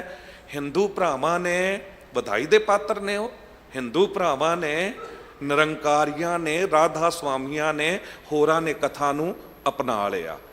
ਉਹਨਾਂ ਦੇ ਉੱਥੇ ਵੱਧ ਤੋਂ ਵੱਧ ਕਥਾ ਹੋਣ ਲੱਗ ਗਈ। ਸਾਡੀ ਬਾਣੀ ਨੂੰ ਵੀ ਉਹ ਵਿਚਾਰਨ ਲੱਗਾ, ਉੱਥੇ ਕਥਾ ਕਰਨ ਲੱਗਾ। ਦੇਖੋ ਦੁਨੀਆ ਉਧਰ ਦੌੜਨੀ ਆਰੰਭ ਹੋ ਗਈ। ਇਹ ਤੇ ਸਾਡਾ ਸੌਦਾ ਬੜਾ ਸੱਚਾ ਹੈ। ਜੋ ਸਿੱਖ ਪੰਥ ਜਿਹੜਾ ਹੈ ਇਹ ਕਦੀ ਮੁੱਕ ਨਹੀਂ ਸਕਦਾ। ਪਰ ਸਹਿਜੇ ਸਹਿਜੇ ਸਾਡੀ ਹਾਲਤ ਪਤਾ ਕੀ ਹੈ, ਅਸੀਂ ਇਤਨੇ ਸੈਲਫਿਸ਼ ਮਤਲਬੀ ਹੁੰਦੇ ਜਾ ਰਹੇ ਹਾਂ। ਜਿਸ ਤਰ੍ਹਾਂ ਅਸੀਂ ਹੀ ਬੀੜਾ ਚੱਕ ਲਿਆ ਇਸ ਗੱਲ ਦਾ ਕਿ ਜੀ ਜਨਸੰਖਿਆ ਸਿੱਖਾਂ ਨੇ ਨਹੀਂ ਵਧਾਉਣੀ, ਬਾਕੀ ਵਧਾਉਂਦੇ ਰਹਿਣ। ਘਰ ਦੇ ਵਿੱਚ ਕਰੋੜਾਂ ਦੇ ਮਾਲਕ ਹੁੰਦਿਆਂ ਹੋਇਆਂ, ਕਈ ਤੇ ਅਰਬਾਂ ਦੇ ਮਾਲਕ ਹੁੰਦਿਆਂ ਹੋਇਆਂ ਬੱਚਾ ਇੱਕ ਜਾਂ ਬੱਚੇ ਦੋ, ਜੇ ਦੋ ਬੇਟੀਆਂ ਨੇ ਠੀਕ ਹੈ ਜੀ, ਨਹੀਂ ਚਾਹੀਦਾ ਪੁੱਤਰ, ਕਿਉਂਕਿ ਸਾਡੇ ਤੋਂ ਪਾਲੇ ਨਹੀਂ ਜਾਣੇ ਬੱਚੇ। ਇੱਕ ਮੈਂ ਕਿਤਨੇ ਪਰਿਵਾਰ ਵੇਖ ਰਿਹਾ ਜਿਹੜੇ ਕਹਿੰਦੇ ਜੀ ਜਾਇਦਾਦਾਂ ਦੇ ਝਗੜੇ ਪੈ ਜਾਂਦੇ ਨੇ, ਇੱਕੋ ਪੁੱਤਰ ਹੈ, ਇੱਕੋ ਹੀ ਠੀਕ। ਵਾਹਿਗੁਰੂ 100 ਸਾਲ ਉਮਰ ਬਖਸ਼ੇ ਤੁਹਾਡੇ ਪੁੱਤਰ ਨੂੰ, ਪਰ ਕੋਈ ਭਾਣਾ ਵਰਤ ਗਿਆ, ਕੋਈ ਐਕਸੀਡੈਂਟ, ਕੋਈ ਹੋਰ ਗੱਲ, ਤੇ ਤੁਸੀਂ ਤੇ ਬਿਲਕੁਲ ਇਕੱਲੇ ਰਹਿ ਜਾਓਗੇ। ਜੇ ਸਤਿਗੁਰੂ ਗੁਰੂ ਗੋਬਿੰਦ ਸਿੰਘ ਸਾਹਿਬ ਜੀ ਦੇ 4 ਪੁੱਤਰ ਸਨ, ਜੇ ਗੁਰੂ ਹਰਗੋਬਿੰਦ ਸਾਹਿਬ ਸਤਿਗੁਰੂ ਜੀ ਦੇ 5 ਪੁੱਤਰ ਸਨ, ਤੇ ਹਰ ਇੱਕ ਬੱਚਾ ਆਪਣੀ ਕਿਸਮਤ ਲੈ ਕੇ ਆਉਂਦਾ ਹੈ। ਅਸੀਂ ਤੇ ਮਾਈਨੋਰਿਟੀ ਵਿੱਚੋਂ ਵੀ ਮਾਈਨੋਰਿਟੀ ਹੁੰਦੇ ਚਲੇ ਜਾ ਰਹੇ ਹਾਂ। ਸਾਨੂੰ ਚਾਹੀਦਾ ਹੈ ਕਿ ਕੁਝ ਨਾ ਕੁਝ ਪੰਥ ਲਈ ਵੀ ਸੋਚੀਏ, ਤੇ ਜੇ 2-4 ਭਰਾ ਹੋਣਗੇ, ਭੈਣਾਂ ਹੋਣਗੀਆਂ, ਇੱਕ ਦੂਜੇ ਦੀ ਬਾਹਾਂ ਬਣਨਗੀਆਂ, ਇੱਕ ਦੂਜੇ ਨਾਲ ਔਖੇ ਵੇਲੇ ਖੜੇ ਹੋਣਗੇ, ਤੁਹਾਡੇ ਦਿੱਤੇ ਸੰਸਕਾਰਾਂ ਦੇ ਵਿੱਚ ਕਿਤੇ ਘਾਟ ਹੈ, ਨਹੀਂ ਤੇ ਬੱਚੇ ਕਿਉਂ ਲੜਨਗੇ? ਤੁਹਾਡੇ ਦਿੱਤੇ ਸੰਸਕਾਰਾਂ ਦੇ ਵਿੱਚ ਕਿਤੇ ਨਾ ਕਿਤੇ। ਤੇ ਜੇ ਕਿਤੇ ਕੋਈ ਹੋ ਵੀ ਗਿਆ ਇਹੋ ਜਿਹਾ, ਤਾਂ ਵੀ ਕੀ, ਹਰ ਇੱਕ ਬੱਚਾ ਤੇ ਐਸਾ ਨਹੀਂ ਹੋਣਾ। ਖੈਰ ਦਾਸ ਜੋ ਅਰਜ਼ ਕਰਨੀ ਚਾਹ ਰਿਹਾ ਏ ਕਿ ਅਸੀਂ ਕਥਾ ਨੂੰ ਛੱਡਦੇ ਚਲੇ ਗਏ, ਅਸੀਂ ਧੀਰੇ ਧੀਰੇ ਇਤਨੇ ਸੈਲਫਿਸ਼ ਮਤਲਬੀ ਹੁੰਦੇ ਚਲੇ ਗਏ। ਅੱਜ 35-35 ਸਾਲ ਦਾ ਬੱਚਾ, 32-32 ਸਾਲ ਦਾ ਬੱਚਾ ਪੜ੍ਹਾਈ ਕਰ ਰਿਹਾ ਹੈ, ਪਰ ਵਿਆਹ ਨਹੀਂ ਕਰ ਰਿਹਾ। ਹਾਲੇ ਹੋਰ ਪੜ੍ਹਨਾ ਹੈ, ਹਾਲੇ ਹੋਰ ਪੜ੍ਹਨਾ ਹੈ, ਤੇ ਫਿਰ ਕੀ ਹੋਵੇਗਾ? ਉਸ ਤੋਂ ਬਾਅਦ ਤੁਸੀਂ ਕੀ ਬੱਚੇ ਦੀ ਆਸ ਕਰੋਗੇ? ਨਹੀਂ ਜੀ ਪਹਿਲਾਂ ਸੈਟਲ ਹੋ ਜਾਈਏ। ਕਾਨੂੰਨ ਨੇ ਐਵੇਂ ਥੋੜਾ 18 ਸਾਲ ਤੇ 21 ਸਾਲ ਬੜਾ ਸੋਚ ਕੇ ਕਿਸੇ ਨੇ ਕਾਨੂੰਨ ਬਣਾਏ ਹੋਣਗੇ, ਕਿਉਂਕਿ ਉਦੋਂ ਭਰ ਜਵਾਨੀ ਹੁੰਦੀ ਹੈ। ਸਮਾਜ ਨੂੰ ਜਗਾਉਣ ਲਈ ਕੋਈ ਗੱਲ ਕਰਨੀ ਪੈਂਦੀ ਹੈ। ਇਹ ਅਫਗਾਨਿਸਤਾਨ ਕਾਬਲ ਦੀ ਸੰਗਤ ਹੈ ਨਾ, ਸਿੱਖ ਸੰਗਤ, ਉਹਨਾਂ 'ਚ ਬਹੁਤ ਛੇਤੀ ਵਿਆਹ ਕਰ ਦਿੱਤੇ ਜਾਂਦੇ ਨੇ। ਬੇਟੀ 19 ਸਾਲ 20 ਸਾਲ ਦੀ ਹੋਈ, ਬੱਚਾ 21 ਸਾਲ 22 ਸਾਲ ਦਾ ਹੋਇਆ, ਵਿਆਹ ਕਰ ਦਿੱਤਾ। ਉਹ ਲੌਜਿਕ ਬੜਾ ਕਮਾਲ ਦਾ ਦਿੰਦੇ ਨੇ, ਕਹਿੰਦੇ ਬੱਚਿਆਂ ਨੇ ਹਾਲੇ ਗ੍ਰੈਜੂਏਸ਼ਨ ਕੀਤੀ ਹੁੰਦੀ ਹੈ, ਅਗਲੀ ਪੜ੍ਹਾਈ ਕਰਨੀ ਹੈ, ਤੇ ਸ਼ਾਦੀ ਤੋਂ ਬਾਅਦ ਨਾਲ ਕਰ ਸਕਦੇ ਨੇ। ਕਿਉਂ? ਜਵਾਨ ਨੇ ਦੋਨੋਂ, ਕੋਈ ਬਿਜ਼ਨਸ ਕਰਨਾ ਚਾਹੁੰਦੇ ਨੇ, ਕੁਝ ਹੋਰ ਕਰਨਾ ਚਾਹੁੰਦੇ ਨੇ, ਜਵਾਨ ਨੇ, ਕਰ ਲੈਣਗੇ। ਤੇ ਜੇ ਸ਼ਾਦੀ ਛੇਤੀ ਹੋਈ ਹੈ, ਵਿਆਹ ਜਲਦੀ ਹੋਇਆ ਹੈ, ਤੇ ਬੱਚੇ ਵੀ ਜਲਦੀ ਹੋ ਜਾਣਗੇ। ਤੇ ਜਦ ਜਲਦੀ ਹੋ ਜਾਣਗੇ, ਛੇਤੀ ਹੋ ਜਾਣਗੇ, ਤੁਸੀਂ ਹਾਲੇ 40 ਸਾਲ ਦੇ ਬੱਚੇ ਤੁਹਾਡੇ ਨਾਲ ਜਵਾਨ ਹੋ ਗਏ, ਤੁਸੀਂ ਵੀ ਜਵਾਨ ਹੋ, ਹਾਲੇ ਤੰਦਰੁਸਤ ਹੋ। ਬੱਚਿਆਂ ਨੂੰ ਤੁਸੀਂ ਆਪਣੀ ਜ਼ਿੰਦਗੀ ਆਰਾਮ ਨਾਲ ਫਿਰ ਜੀ ਸਕਦੇ ਹੋ। ਨਹੀਂ ਸੋਚਦਿਆਂ 30 ਸਾਲ ਦੀ ਉਮਰ ਨਿਕਲ ਗਈ, ਫਿਰ ਲੱਭਣਾ ਸ਼ੁਰੂ ਕੀਤਾ, ਤੇ ਹਾਲਾਤ ਕੀ ਹੁੰਦੇ ਨੇ ਕਿ ਉਦੋਂ ਤੱਕ ਬੱਚੇ 21-22 ਸਾਲ ਤੱਕ ਉਹ ਬਹੁਤਾ ਘੁੰਮੇ ਨਹੀਂ ਹੁੰਦੇ, ਤੇ ਜਿਹਦੇ ਨਾਲ ਵੀ ਵਿਆਹ ਹੋਇਆ ਅਟੈਚਮੈਂਟ ਹੋ ਜਾਂਦੀ ਹੈ। ਅਟੈਚਮੈਂਟ ਹੋਣ ਨਾਲ ਫਿਰ ਉਹ ਰਿਸ਼ਤਾ ਟੁੱਟਦਾ ਨਹੀਂ ਹੈ। ਅੱਜ ਜਿਤਨੇ ਡਾਈਵੋਰਸ ਹੋ ਰਹੇ ਨੇ, ਕਾਰਨ ਇਹ ਹੈ ਕਿ 6 ਜਗ੍ਹਾ ਬੱਚਾ ਘੁੰਮ ਲਿਆ, 6 ਜਗ੍ਹਾ ਬੇਟੀ ਘੁੰਮ ਲਈ, ਕਈ ਦੋਸਤਾਂ ਨਾਲ, ਮਿੱਤਰਾਂ ਨਾਲ, ਸਹੇਲੀਆਂ ਨਾਲ, ਬੇਸ਼ੱਕ ਗਲਤ ਨਾ ਹੋਣ, ਪਰ ਕਿਤੇ ਨਾ ਕਿਤੇ ਤੇ ਉਹ ਫਿਰ ਜਿੱਥੇ ਕੋਈ ਲੜਕਾ ਦੇਖਦੀਆਂ ਨੇ ਜਾਂ ਲੜਕੀ ਦੇਖਦੇ ਨੇ, ਉਹਨਾਂ ਵਿੱਚ ਉਹ ਗੁਣ ਲੱਭਣਾ ਚਾਹੁੰਦੇ ਨੇ ਜੋ ਉਹਨਾਂ ਵਿੱਚ ਸੀ। ਹੁਣ ਇੱਕੋ ਬੰਦੇ ਵਿੱਚ ਉਹ 6 ਗੁਣ ਤੇ ਨਹੀਂ ਹੋ ਸਕਦੇ ਜੋ ਹੋਰਾਂ 'ਚ ਵੇਖਦੇ ਰਹੇ ਹੋ। ਇਹ ਤੇ ਹਕੀਕਤ ਹੈ, ਸੱਚਾਈ ਹੈ। ਵਿਆਹ ਜੀਵਨ ਨੂੰ ਜੀਣਾ, ਜੀਵਨ ਜਾਚ ਸਿੱਖਣੀ ਹੈ, ਤੇ ਤੁਹਾਨੂੰ ਕਥਾ ਸੁਣਨੀ ਪਏਗੀ। ਕਥਾ ਦੇ ਵਿੱਚ 12 ਮਾਹ ਦੀ ਕਥਾ ਦੇ ਵਿੱਚ ਤੁਸੀਂ ਦੇਖੋ, ਪਤੀ ਪਤਨੀ ਆਪਣੇ ਆਪ ਨੂੰ ਪਤਨੀ ਦੇ ਰੂਪ ਵਿੱਚ ਰੱਖ ਕੇ ਗੁਰੂ ਅਰਜਨ ਦੇਵ ਸਾਹਿਬ ਜੀ ਨੇ ਤੇ ਪਤੀ ਵਾਹਿਗੁਰੂ ਨੂੰ ਸੰਬੋਧਨ ਕਰਕੇ ਕਿਆ ਕਮਾਲ ਦੀ ਗੱਲਾਂ ਕਹੀਆਂ ਨੇ।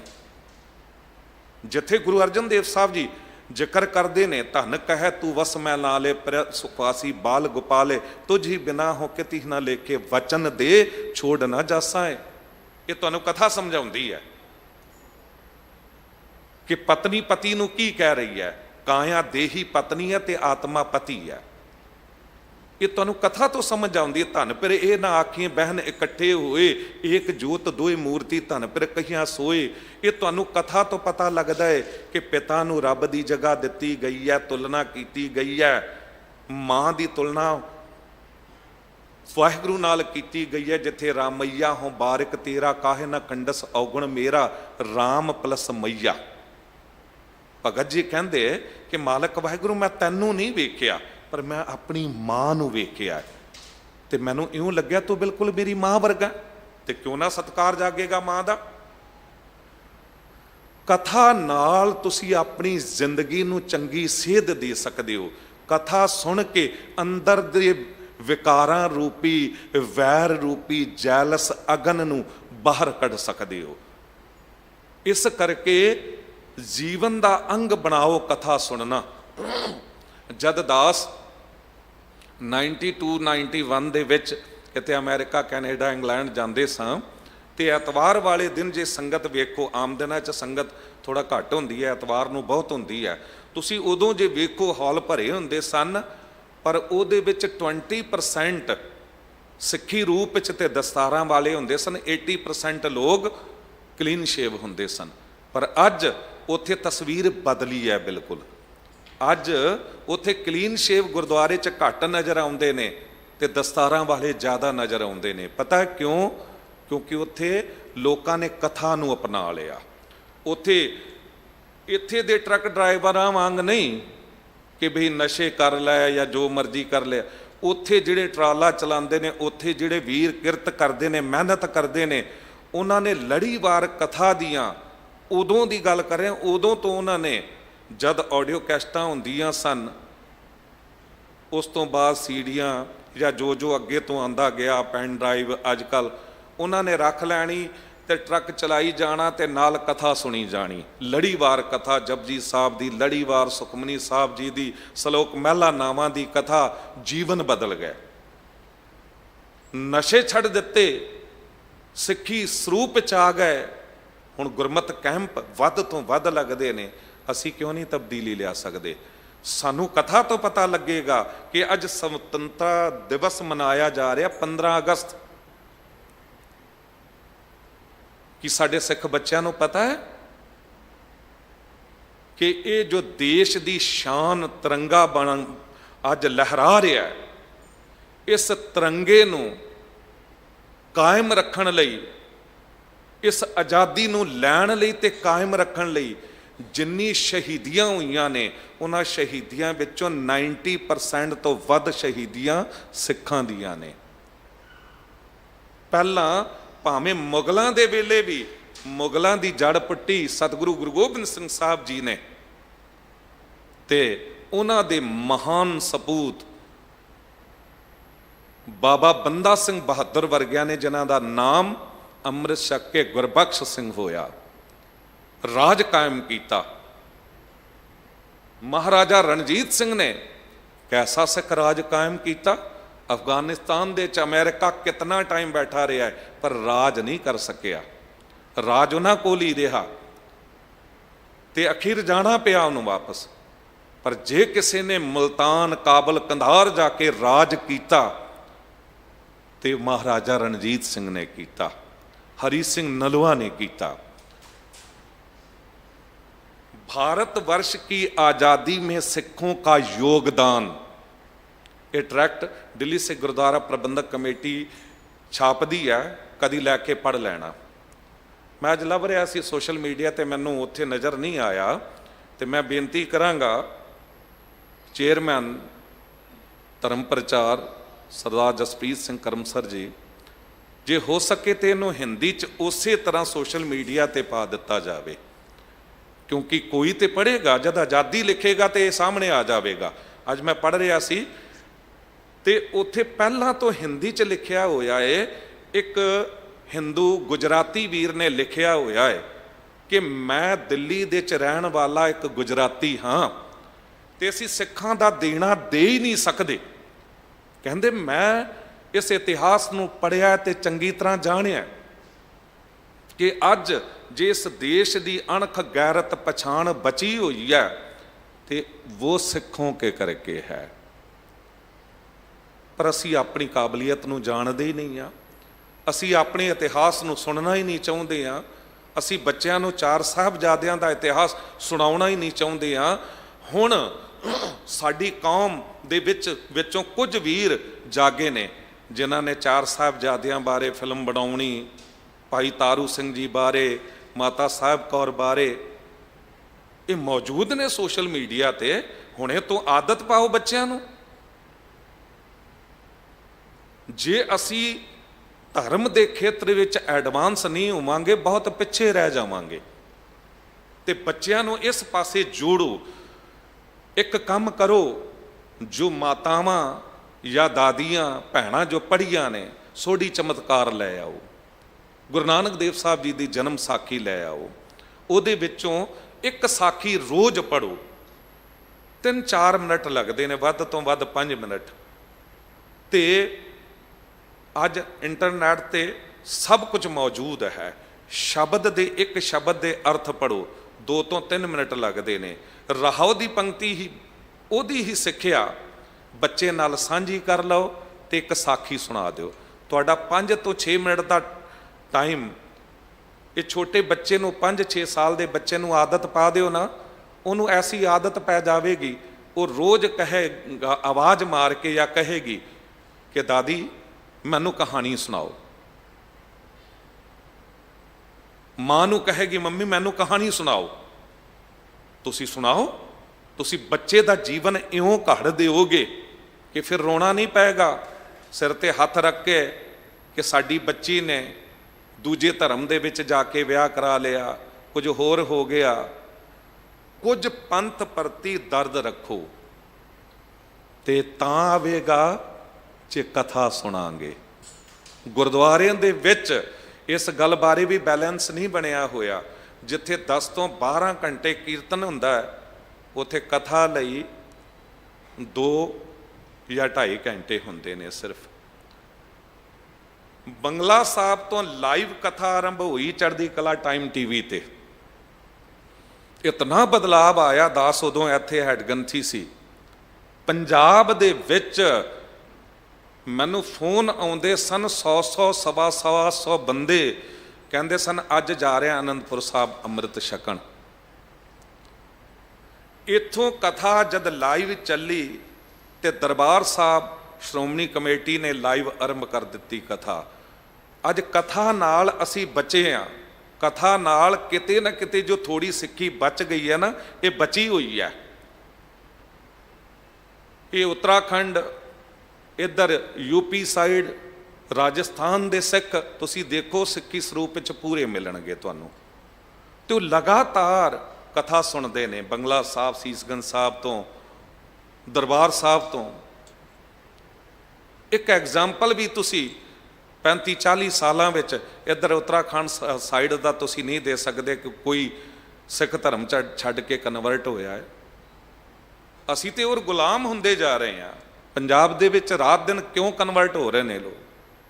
ਕਿਉਂਕਿ ਕਥਾ ਤੋਂ ਟੁੱਟੇ ਹੋਏ ਨੇ, ਸੁਣਨਾ ਹੀ ਨਹੀਂ ਚਾਹੁੰਦੇ। ਅਸੀਂ ਆਪ ਸਿਆਣੇ ਹਾਂ, ਸਾਨੂੰ ਜ਼ਿਆਦਾ ਪਤਾ ਹੈ। ਇਹੀ ਕਾਰਨ ਕਿ ਪੰਜਾਬ ਦੇ ਵਿੱਚ ਇੰਨੇ ਕਥਾਵਾਚਕ ਹੁੰਦੇ ਹੋਏ ਜਦ ਇੱਥੇ ਕਦਰ ਨਹੀਂ ਪਈ, ਉਹ ਵਿਦੇਸ਼ਾਂ 'ਚ ਜਾਣਾ ਸ਼ੁਰੂ ਕਰ ਦਿੱਤਾ। ਵਿਦੇਸ਼ਾਂ ਦੇ 'ਚ ਉਹਨਾਂ ਨੂੰ ਮਾਨ ਸਨਮਾਨ ਵੀ ਮਿਲਿਆ, ਕਥਾ ਵੀ ਤੇ ਮਾਇਕ ਪੱਖ ਤੋਂ ਵੀ ਉਹਨਾਂ ਕੋਲ ਸਾਰਾ ਕੁਝ ਆ ਗਿਆ। ਚਾਹੀਦਾ ਹੈ ਤੁਸੀਂ ਆਪ ਪ੍ਰਚਾਰਕ ਬਣੋ। ਜੇ ਤੁਸੀਂ ਡਾਕਟਰ, ਇੰਜੀਨੀਅਰ ਹੋ, ਤੁਸੀਂ ਕਿਸੇ ਕਾਲਜ ਵਿੱਚ ਪ੍ਰੋਫੈਸਰ ਹੋ, ਆਪਣੇ ਆਪਣੇ ਤੌਰ ਤੇ ਕੋਈ ਫੀਲਡ ਲੱਭ ਕੇ ਸੋਸ਼ਲ ਮੀਡੀਆ ਤੇ ਹੋਰ ਜਗ੍ਹਾ ਤੇ ਇਤਿਹਾਸ ਨੂੰ ਸੁਣਾਓ। ਈਸਾਈ ਕੀ ਕਰਦੇ ਨੇ? ਛੋਟੀ ਛੋਟੀ ਬੱਚਿਆਂ ਨੂੰ ਉਹ ਕਿਸੇ ਨੂੰ ਗੁਜਰਾਤੀ ਪੜ੍ਹਾਈ, ਕਿਸੇ ਨੂੰ ਪੰਜਾਬੀ ਪੜ੍ਹਾਈ, ਕਿਸੇ ਨੂੰ ਕੁਝ ਹੋਰ ਪੜ੍ਹਾਇਆ। ਉਹਨਾਂ ਦੀ ਡਿਊਟੀ ਲਾ ਦਿੱਤੀ। ਵਿਦੇਸ਼ਾਂ ਦੇ ਵਿੱਚ ਗੁਜਰਾਤੀ ਤੇ ਪੰਜਾਬੀ ਬਹੁਤ ਨੇ। ਨਿਊਜ਼ੀਲੈਂਡ ਦਾਸ ਗਿਆ ਸੀ, ਦਰਵਾਜ਼ਾ ਖੜਕਾ ਕੇ ਅੰਗਰੇਜ਼ਾਂ ਦੀਆਂ ਬੇਟੀਆਂ ਆ ਕੇ ਬਾਈਬਲ ਬਾਰੇ ਦੱਸਦੀਆਂ ਨੇ। ਇੰਗਲੈਂਡ ਦੇ ਵਿੱਚ ਤੁਸੀਂ ਪਤਾ ਕਰ ਲਓ ਆਪਣੇ ਰਿਸ਼ਤੇਦਾਰਾਂ ਤੋਂ ਹੁੰਦਾ ਹੈ ਕਿ ਨਹੀਂ। ਤੇ ਸਾਡੀ ਬੇਟੀਆਂ ਕਿੱਥੇ ਨੇ? ਸਿਰਫ ਫੋਨ ਹੀ ਰਹਿ ਗਿਆ ਹੈ, ਸਿਰਫ WhatsApp ਜਾਂ ਹੋਰ ਫਿਰ ਨੈਗੇਟਿਵ ਚੀਜ਼ਾਂ ਵਾਇਰਲ ਕਰਨੀਆਂ। ਸਾਡੇ ਗੁਰਦੁਆਰੇ ਦੇ ਕਿਸੇ ਗ੍ਰੰਥੀ ਬਾਰੇ ਜਾਂ ਸਾਡੇ ਸਿੱਖ ਧਰਮ ਬਾਰੇ ਕੋਈ ਇਹੋ ਜਿਹੀ ਗੱਲ ਆ ਜਾਵੇ, ਬਸ ਡਿਊਟੀ ਲੱਗ ਗਈ। ਕਿਸੇ ਸਿੱਖ ਨੂੰ 100-150 ਬੰਦਿਆਂ ਨੇ ਫੜ ਕੇ ਤੇ ਮਾਰਨਾ ਸ਼ੁਰੂ ਕੀਤਾ, ਕਿਹੜੀ ਬਹਾਦਰੀ ਹੋ ਗਈ? 100-125 ਬੰਦੇ ਆ, 1000 ਬੰਦੇ ਇੱਕ ਨਾਲ ਮੁਕਾਬਲਾ ਕਰ ਰਹੇ ਨੇ, ਤਾਂ ਵੀ ਸਿੱਖ ਨਹੀਂ ਡਰਦਾ। ਪਰ ਕੀ ਤੁਹਾਨੂੰ ਉਹ ਵਾਇਰਲ ਕਰਨੀ ਚਾਹੀਦੀ ਹੈ? ਤੁਸੀਂ ਸੰਦੇਸ਼ ਕੀ ਦੇਣਾ ਚਾਹੁੰਦੇ ਹੋ ਦੂਜਿਆਂ ਨੂੰ? ਨਹੀਂ। ਜਿੱਥੇ ਵੀ ਸਿੱਖ ਧਰਮ ਦੀ ਵਧੀਆ ਗੱਲ ਹੋਵੇ ਉਹਨੂੰ ਵੱਧ ਤੋਂ ਵੱਧ ਵਾਇਰਲ ਕਰੋ, ਨਹੀਂ ਤੇ ਆਪਣੀ ਸਮਝ ਨਾਲ, ਥੋੜਾ ਸੋਚ ਨਾਲ ਕੰਮ ਲਓ। पढ़ो भारतवर्ष की आज़ादी में सिखों का योगदान, फिर उन्होंने पाओ बोल के। हिंदी च बोलो, इंग्लिश च बोलो, हर लैंग्वेज जो तुहानू आती है। बेटियां कई फ्रेंच पढ़दियां ने, जर्मन पढ़दियां ने, करो कुछ। वो नहीं करना। साहब कह रहे ने, सुन हर कथा उतारी मैल, महापुनीत भये सुख सैल। ज्यों ज्यों तुसी कथा सुनते जाओगे, ज्यों ज्यों तुसी बाणी दे अर्थ पढ़ोगे, तुहाडे अंदर सुख आउंदा जावेगा। वडै भाग पाया साध संग। हुण देखो, जे बाहर कुछ थोड़ा जा मिल जावे ना, ते माँ बाप कहते भागां वाला बच्चा है जी, इनू पढ़ाई च ये कुछ मिल गया, इनू उथों ये दौलत मिल गई, ते हुण जो तुहानू मिल रहा इहदी कीमत जाणदे हो? साहब की कह रहे ने कि वड्डे भागां नाल साध संग मिलदी है।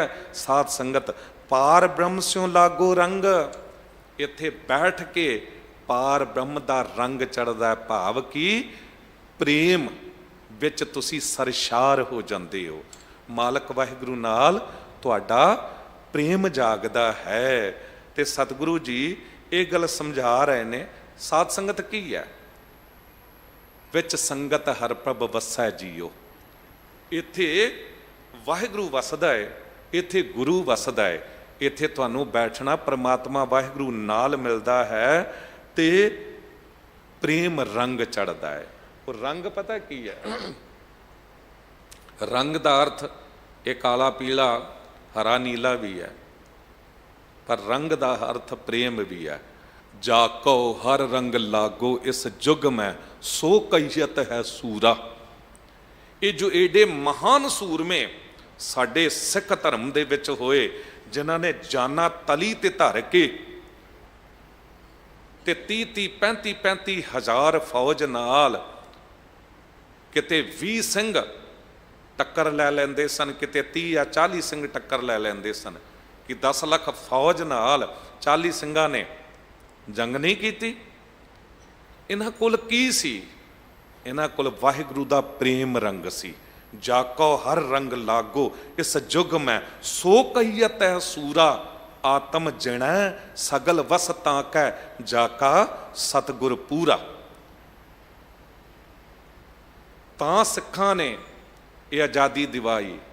काले पानी जिन्हों भेजा गया अंग्रेज़ों वालों, उन्हां विच सब तो वध सिख सन। कारगिल की जंग तो लैके हुण तक भी, मुगलों तो लैके फिर चाइना नाल, पाकिस्तान नाल जंग भुला सकते हैं जनरल जगजीत सिंह अरोड़ा नूं,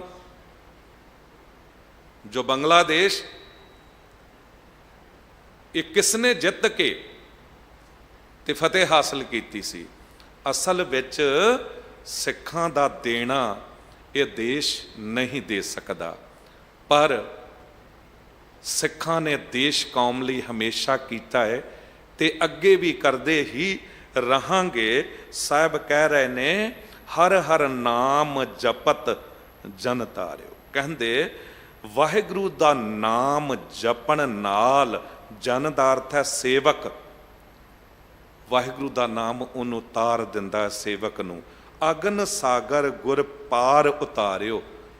ਇਹ ਜਗਤ ਅਗਨ ਦਾ ਸਾਗਰ ਹੈ, ਅੱਗ ਹੈ। ਅਗਨ ਸਾਗਰ ਬੂਦਤ ਸੰਸਾਰਾ, ਨਾਨਕ ਬਾਹਾਂ ਪਕੜ ਸਤਿਗੁਰ ਨਿਸਤਾਰਾ। ਹਰ ਪਾਸੇ ਅੱਗ ਹੈ।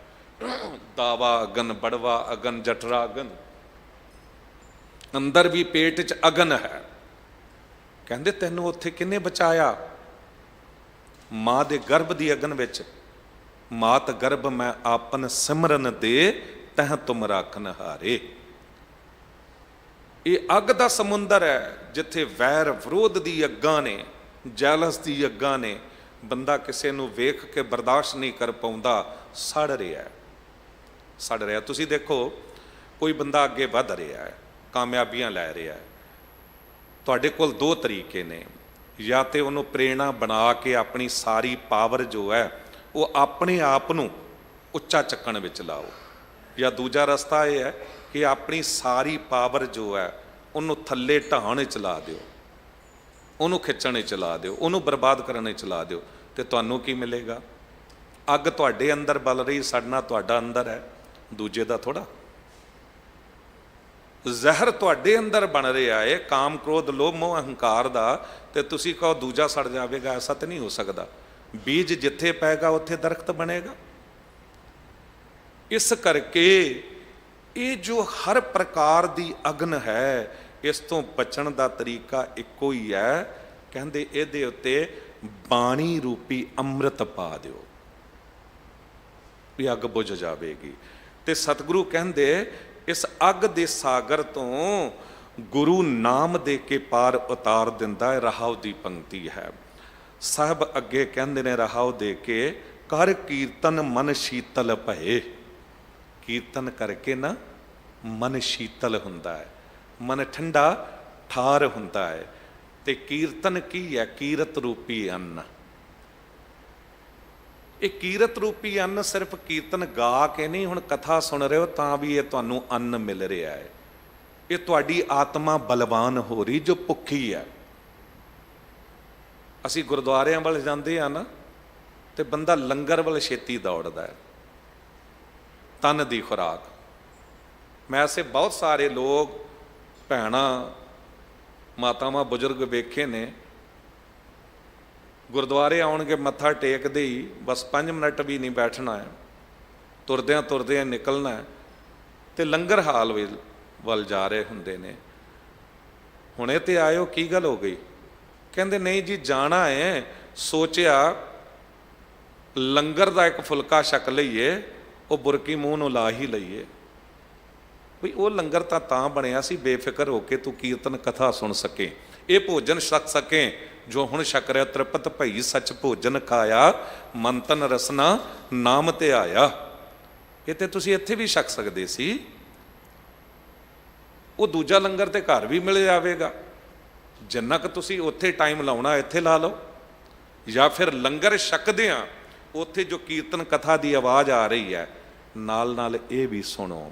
ਸਤਿਗੁਰੂ ਅੱਗੇ ਕਹਿੰਦੇ ਨੇ, ਜਨਮ ਜਨਮ ਕੇ ਕਿਲ ਵਿਖ ਗਏ। ਕੀਰਤਨ ਕਥਾ ਸੁਣਨ ਨਾਲ ਜਨਮਾਂ ਜਨਮਾਂਤਰਾਂ ਦੇ ਕਿਲ ਵਿਖ, ਕਲੇਸ਼ ਸਾਡੇ ਜੀਵਨ ਵਿੱਚੋਂ ਨਿਕਲ ਜਾਂਦੇ ਨੇ। ਸਰਬ ਨਿਦਾਨ ਪੇਖੇ ਮਨ ਮਾਹੇ। ਨਿਦਾਨ ਦਾ ਅਰਥ ਹੁੰਦਾ ਖਜ਼ਾਨਾ। ਕਿਸੇ ਕੋਲ ਇੱਕ ਖਜ਼ਾਨਾ ਹੋਵੇ ਨਾ, ਤੇ ਉਹ ਬੜਾ ਆਪਣੇ ਆਪ ਨੂੰ ਅਮੀਰ ਕਹਿੰਦਾ ਹੈ। ਕਹਿੰਦੇ ਸੱਜਣਾ, ਉਹ ਖਜ਼ਾਨਾ ਪਤਾ ਨਹੀਂ ਤੇਰੇ ਸਰੀਰ ਨੂੰ ਅਰੋਗ ਰੱਖ ਸਕੇਗਾ ਜਾਂ ਨਹੀਂ, ਤੇਰੇ ਮਨ ਨੂੰ ਸ਼ਾਂਤੀ ਦੇ ਸਕੇਗਾ ਕਿ ਨਹੀਂ, ਪਰ ਇੱਕ ਖਜ਼ਾਨਾ ਨਹੀਂ, ਸਾਰੇ ਖਜ਼ਾਨੇ ਤੈਨੂੰ ਮਿਲ ਸਕਦੇ ਨੇ ਤੇਰੇ ਅੰਦਰੋਂ ਹੀ। ਸਰਬ ਨਿਧਾਨ ਪੇਖੇ ਮਨ ਮਾਹੇ। ਸਾਰੇ ਖਜ਼ਾਨੇ ਮਨ ਵਿੱਚੋਂ ਵੇਖ ਲੈਂਗਾ ਕਦ? ਜੇ ਕਿਤੇ ਆਪਣੇ ਅੰਦਰ ਵਾਹਿਗੁਰੂ ਦਾ ਨਾਮ ਵਸਾਵੇਂਗਾ। ਅਬ ਢੂਡਨ ਕਾਹੇ ਕੋ ਜਾਹੇ। ਹੁਣ ਤੈਨੂੰ ਮਾਲਕ ਵਾਹਿਗੁਰੂ ਰੱਬ ਨੂੰ ਜੰਗਲਾਂ 'ਚ ਲੱਭਣ ਜਾਣ ਦੀ ਲੋੜ ਨਹੀਂ। ਬਾਹਰ ਢੂੰਡਨ ਤੇ ਛੂਟ ਪਰੇ, ਗੁਰ ਘਰੀ ਮਾਹੇ ਦਿਖਾਇਆ ਥਾ। ਘਰੀ ਮੈਂ ਅੰਮ੍ਰਿਤ ਭਰਪੂਰ ਹੈ, ਮਨਮੁਖਾਂ ਸਾਧ ਨਾ ਪਾਇਆ। ਕਹਿੰਦੇ ਉਹ ਤੇ ਅੰਦਰ ਹੀ ਹੈ, ਅੰਦਰੋਂ ਹੀ ਵੇਖਣਾ ਸ਼ੁਰੂ ਕਰ ਦੇਂਗਾ। ਦਿਲ ਅਗਰ ਦਾਨਾ ਬਵਦ ਅੰਦਰ ਕਿਨਾਰਸ਼ ਯਾਰ ਹਸਤ, ਚਸ਼ਮ ਘਰ ਬੀਨਾ ਬਵਦ, ਹਰ ਤਰਫ ਦੀਦਾਰ ਹਸਤ। ਵੇਖਣ ਵਾਲੇ ਵੇਖ ਲੈਂਦੇ ਨੇ। ਜੰਗ ਦਾ ਮੈਦਾਨ ਤੇ ਖਾਲਸੇ ਦੇ ਸੈਨਾ ਦੇ ਸੈਨਾਪਤੀ ਨੇ ਆਪਣੇ ਸ਼ਸਤਰ ਉਤਾਰ ਕੇ ਆ ਕੇ ਦਸ਼ਮੇਸ਼ ਪਿਤਾ ਦੇ ਸਾਹਮਣੇ ਰੱਖ ਦਿੱਤੇ। ਕਹਿੰਦੇ ਸਤਿਗੁਰੂ ਅਸੀਂ ਕਿਸ ਤਰ੍ਹਾਂ ਜਿੱਤ ਸਕਦੇ ਹਾਂ ਜੇ ਸਾਡੇ 'ਚ ਹੀ ਗੱਦਾਰ ਮੌਜੂਦ ਨੇ। ਹੋਸ਼ ਸੰਭਾਲ ਸਿੰਘਾ ਕੀ ਕਹਿੰਦਾ, ਮੇਰੇ ਸਿੰਘ ਤੇ ਗੱਦਾਰ? ਹਾਂ ਸਤਿਗੁਰੂ, ਮੈਂ ਆ ਭਾਈ ਕਨ੍ਹਈਆ ਜੀ ਨੂੰ ਪਾਣੀ ਪਿਵਾਉਂਦਾ ਵੇਖਿਆ, ਬੁਲਾ ਲਿਆ ਭਾਈ ਕਨ੍ਹਈਆ ਜੀ ਨੂੰ। ਤੇਰੀ ਸ਼ਿਕਾਇਤ ਕਰਦਾ ਫੌਜਦਾਰ, ਸਤਿਗੁਰੂ ਨੂੰ ਤੇ ਪਤਾ ਸੀ ਪਰ ਸਮਝਾਉਣਾ ਸੀ ਉਹਨੂੰ, ਤੂੰ ਗੈਰਾਂ ਨੂੰ ਪਾਣੀ ਪਿਵਾ ਰਿਹਾ। ਹੱਥ ਜੁੜ ਗਏ, ਮੈਂ ਪਿਲਾਵਾਂ ਗੈਰ ਨੂੰ ਪਾਣੀ, ਹੈ ਭੁੱਲਾ ਜਿਸ ਇਹ ਕਿਹਾ, ਕਿਉਂ ਨਾ ਹਰ ਮੁਖ ਛੁਆਵਾਂ, ਤੂੰ ਹੀ ਤੂੰ ਜਦ ਦਿਸ ਰਿਹਾ, ਕਿਉਂ ਨਾ ਹਰ ਮੁਖ ਛੁਆਵਾਂ, ਤੂੰ ਹੀ ਤੂੰ ਜਦ ਦਿਸ ਰਿਹਾ। ਤੇਰੇ ਤੋਂ ਇਲਾਵਾ ਤੇ ਮੈਨੂੰ ਕੋਈ ਨਜ਼ਰ ਹੀ ਨਹੀਂ ਆਉਂਦਾ। ਪੱਥਰ ਤੇ ਪਰਬਤ ਸੋਹਣੇ, ਨਦੀਆਂ ਜੋ ਨਿਰਮਲ ਨੀਰ ਹੈ, ਮੈਂ ਨੀਝ ਲਾ ਕੇ ਦੇਖਿਆ, ਹਰ ਥਾਂ तेरी तस्वीर है, हर थां तेरी तस्वीर है, दिल के आईने में छुपा रखी है तस्वीरे यार, जब जरा गर्दन झुकाई देख ली। पर उस यार नूं बुलाउणा, सुन यार हमारे सज्जन, एक करों बेनंतियां, तिस मोहन लाल प्यारे, हों फिरों खोजंतियां। खोज आरंभी नहीं हुई ਤੇ ਫਿਰ ਉਹ ਮਿਲੇਗਾ ਕਿਸ ਤਰ੍ਹਾਂ? ਸਾਹਿਬ ਕਹਿੰਦੇ ਉਹਨੂੰ ਖੋਜ ਪ੍ਰਭ ਆਪਣੇ ਜਬ ਭਏ ਦਿਆਲ, ਪੂਰਨ ਹੋਈ ਸੇਵਕ ਕੀ ਕਹਾਲ। ਜਦ ਖੋਜ ਆਰੰਭੇਗਾ ਅਰਦਾਸ ਕਰੇਗਾ ਤੇ ਫਿਰ ਕਹਿੰਦੇ ਦਿਆਲੂ ਹੋ ਜਾਵੇਗਾ, ਤੇਰੀ ਘਾਲਣਾ ਪੂਰੀ ਹੋਵੇਗੀ। ਬੰਧਨ ਕਾਟ ਕੀਏ ਆਪਣੇ ਦਾਸ, ਸਿਮਰ ਸਿਮਰ ਸਿਮਰ ਗੁਣਤਾਸ। ਫਿਰ ਉਹ ਬੰਧਨ ਕੱਟ ਦੇਗਾ। ਬੰਧਨ ਕੀ ਹੈ? ਬੰਧਨ ਮਾਤ ਪਿਤਾ ਸੰਸਾਰ, ਬੰਧਨ ਸੁਤ ਕੰਨਿਆ ਅਰ ਨਾਰ। ਫਿਰ ਇਹਨਾਂ 'ਚ ਰਹੇਗਾ ਤੇ ਸਹੀ, ਡਿਊਟੀਆਂ ਤੇ ਨਿਭਾਵੇਂਗਾ, ਪਰ ਇਹ ਤੈਨੂੰ ਰੋਕ ਨਹੀਂ ਸਕਣਗੇ ਗੁਰਦੁਆਰੇ ਆਉਣ ਤੋਂ, ਇਹ ਤੈਨੂੰ ਰੋਕ ਨਹੀਂ ਸਕਣਗੇ ਕੀਰਤਨ ਕਥਾ ਸੁਣਨ ਤੋਂ। ਅਖੀਰ 'ਚ ਸਾਹਿਬ ਕਹਿੰਦੇ ਨੇ, ਏਕੋ ਮਨ ਏਕੋ ਸਭ ਠਾਂਏ, ਪੂਰਨ ਪੂਰ ਰਹਿਓ ਸਭ ਜਾਏ। ਕਹਿੰਦੇ ਇੱਕ ਮਨ ਜੇ ਹੋ ਜਾਵੇ ਨਾ ਤੇ ਫਿਰ ਉਹ ਪਰਮਾਤਮਾ ਇੱਕ ਜੋ ਹੈ ਹਰ ਜਗ੍ਹਾ ਨਜ਼ਰ ਆਵੇਗਾ। ਉਹ ਪੂਰਾ ਹੈ ਤੇ ਹਰ ਜਗ੍ਹਾ ਮੌਜੂਦ ਹੈ। ਗੁਰਪੂਰੈ ਸਭ ਭਰਮ ਚੁਕਾਇਆ, ਹਰ ਸਿਮਰਤ ਨਾਨਕ ਸੁਖ ਪਾਇਆ। ਪੂਰੇ ਗੁਰੂ ਨੇ ਮੇਰੇ ਅੰਦਰੋਂ ਉਹ ਭਰਮ ਚੁਕਾ ਦਿੱਤਾ। ਭਾਵ ਕੀ ਭਟਕਣਾ ਕੱਢ ਦਿੱਤੀ। ਜੋ ਹੋਰ ਹੋਰ ਪਾਸੇ ਭਟਕ ਰਿਹਾ ਸਾਂ ਤੇ ਮੈਂ ਵਾਹਿਗੁਰੂ ਜੀ ਦਾ ਸਿਮਰਨ ਕਰਕੇ, ਨਾਨਕ ਜੀ ਕਹਿੰਦੇ ਅਸਲ ਸੁਖ ਪ੍ਰਾਪਤ ਕਰ ਲਿਆ ਹੈ। ਅਸਲ ਸੁਖ ਕੀ ਹੈ? ਆਨੰਦ ਜੋ ਕਦੀ ਟੁੱਟੇ ਭੱਜੇ ਨਾ। ਮੈਂ ਸੁਖੀ ਹੂੰ ਸੁਖ ਪਾਇਆ, ਗੁਰ ਅੰਤਰ ਸ਼ਬਦ ਵਸਾਇਆ। ਸ਼ਬਦ ਦੀ ਬਰਕਤ ਨਾਲ ਅੰਦਰ ਦਾ ਸੁਖ ਮਿਲਦਾ ਹੈ। ਅੱਜ ਜਰਾ ਮਹਿਸੂਸ ਕਰਿਓ, ਕਿਉਂਕਿ ਮੈਂ ਸਾਹਮਣੇ ਵੇਖ ਰਿਹਾ ਵੀ ਲਗਾਤਾਰ ਜੋ ਸੰਗਤ ਬੈਠੀ ਤੇ ਬੈਠੀ ਹੀ ਰਹੀ ਹੈ। ਅੱਜ ਜਦ ਘਰ ਵੱਲ ਤੁਰੋਗੇ ਮਹਿਸੂਸ ਕਰਦੇ ਜਾਇਓ ਕਿ ਕੀ ਪ੍ਰਾਪਤ ਕੀਤਾ ਹੈ। ਇਹਨੂੰ ਚੇਤੇ ਰੱਖਿਓ, ਇਹਨੂੰ ਯਾਦ ਰੱਖਿਓ ਤੇ ਅੱਗੇ ਵੰਡਿਓ। ਵੰਡਣ ਨਾਲੇ ਵਧੇਗਾ ਘਟੇਗਾ ਨਹੀਂ। ਖਾਵੋ ਖਰਚੋ ਰਲ ਮਿਲ ਭਾਈ, ਤੋਟ ਨਾ ਆਵੈ ਵੱਧ ਦੋ ਜਾਈ। ਵੰਡਣਾ ਕੀ ਹੈ? ਅੱਗੇ ਸੁਣਾਉਣਾ ਜੋ ਸੁਣ ਕੇ ਜਾ ਰਹੇ ਹੋ, ਬੱਚਿਆਂ ਨੂੰ, ਮਿੱਤਰਾਂ ਨੂੰ, ਦੋਸਤਾਂ ਨੂੰ, ਸਹੇਲੀਆਂ ਨੂੰ। ਤੇ ਉਸ ਗੱਲ ਨੂੰ ਚੇਤੇ ਰੱਖੋ ਕਿ ਇੱਕ ਸਾਖੀ ਤੇ ਇੱਕ ਸਿੱਖਿਆ ਸ਼ਬਦ ਵਿੱਚੋਂ ਜ਼ਰੂਰ ਯਤਨ ਕਰੋ ਆਪਣੇ ਬੱਚਿਆਂ ਨਾਲ ਸਾਂਝੀ ਕਰਨੀ। ਬੇਅੰਤ ਹੋਈਆਂ ਭੁੱਲਾਂ ਬਖਸ਼ ਲੈਣਾ। ਦਿਓ ਅਸੀਸ ਕਥਾ ਕਰਨ ਦੀ ਜਾਚ ਆ ਜਾਵੇ। ਕਦੀ ਕਿਸੇ ਦਾ ਦਿਲ ਨਾ ਦੁਖੇ, ਯਤਨ ਹੋਵੇ ਕਿ ਬੋਲ ਸਤਿਗੁਰੂ ਐਸੇ ਬੁਲਵਾਵੇ ਕਿ ਮੇਰੇ ਤੋਂ ਲੈ ਕੇ ਤੁਹਾਡੇ ਤੱਕ ਸਭ ਦੇ ਅੰਦਰ ਵਸਣ। ਮਨਮਤ ਅਨੁਸਾਰ ਕੁਛ ਬੋਲ ਗਿਆ ਹੁਆ, ਖਿਮਾ ਦਾ ਜਾਚਕ ਹਾਂ। ਗੁਰਮਤਿ ਅਨੁਸਾਰ ਕੁਝ ਕਿਹਾ ਹੋਵੇ, ਜ਼ਰੂਰ ਹੀ ਸਾਡੀ ਕਰਨੀ ਦਾ ਅੰਗ ਬਣੇ। ਸਾਂਝੇ ਤੌਰ ਤੇ ਸਭ ਲਈ ਅਰਦਾਸ ਹੈ, ਸ੍ਰੀ ਹਰਿ ਕ੍ਰਿਸ਼ਨ ਧਿਆਈ ਹੈ। ਜਿਸ ਡਿਠੇ ਸਭ ਦੁੱਖ ਜਾਏ, ਤੇਗ ਬਹਾਦਰ ਸਿਮਰੈ। ਘਰ ਨੌ ਨਿਧ ਆਵੈ ਧਾਏ, ਸਭ ਥਾਈ ਹੋਏ ਸਹਾਏ। ਬੁਲਾਓ ਫਤਿਹ। ਵਾਹਿਗੁਰੂ ਜੀ ਕਾ ਖਾਲਸਾ, ਵਾਹਿਗੁਰੂ ਜੀ ਕੀ ਫਤਿਹ।